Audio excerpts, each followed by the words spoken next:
Today in our 2017 Infiniti QX60, we're going to be installing CURT's Class 3 2-inch trailer hitch receiver, part number C13126.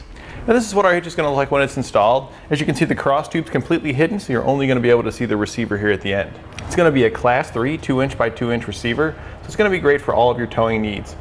From trailers to bike racks, this will do it all. It features plate-style safety chain loops, and it does have kind of a smaller opening, so you might have some difficulty with larger safety chains, but this one here is fairly large and it works just fine. It uses a 5/8 inch hitch pin and clip. One does not come included, but you can pick one up here at etrailer.com. It features a 600-pound tongue weight, and that's the force going down on top of the receiver, and a 4,000-pound gross towing capacity. That's how much you can pull behind it. And if you opt to use a weight distribution system with it, the tongue weight's going to remain the same, but the gross towing capacity is going to increase to 5,000 pounds. Now you do want to verify that your vehicle is capable of those towing capacities inside your owner's manual.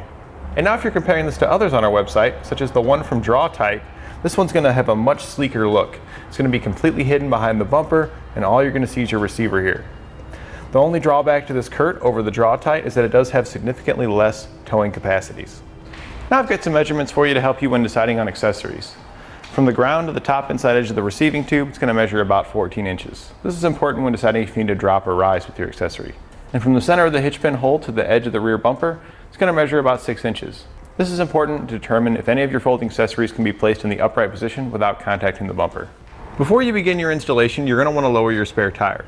You'll find the nut that you'll need to turn to lower the spare tire right inside your opening panel in your back hatch. Just twist this cover and remove it to access it. If you need further assistance removing your spare tire, refer to your owner's manual. We'll begin our installation under the vehicle on the driver's side by removing the tow hook. You use an 18mm socket to remove both bolts.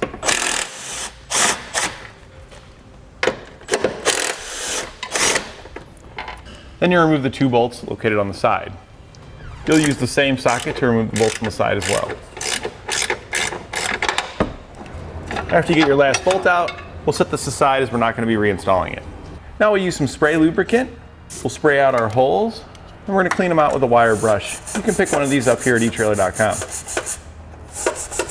This will make installing our hardware easier. We'll do the same thing on the other side.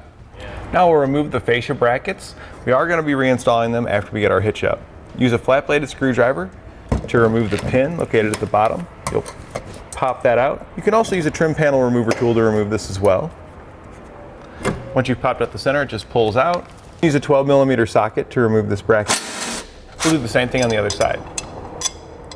We've now marked out an area on our bumper where we're going to need to trim so our hitch will fit properly. Consult your instructions for further detailed measurements of where you need to cut. We'll use our cutoff wheel now and we'll cut this out. You can then take a razor blade or a file to clean up the edges, just to make it look a little bit neater. You want to prepare your hardware before you get it in place. You'll take one of the bolts and put one of the conical tooth washers on them with the teeth facing away from the head so it'll go towards your hitch. And now with an extra set of hands, we'll lift our hitch into position. We'll tuck the cross tube behind the bumper. Once you get one bolt started on each side, the hitch will hold itself up, making it easier to install the rest of your hardware. Now tighten all your hardware down using a 19mm socket.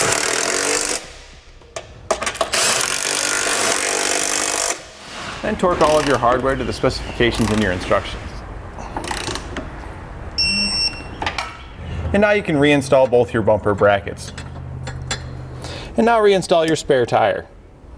And that completes our installation of CURT's Class 3 2-inch trailer hitch receiver on our 2017 Infiniti QX60.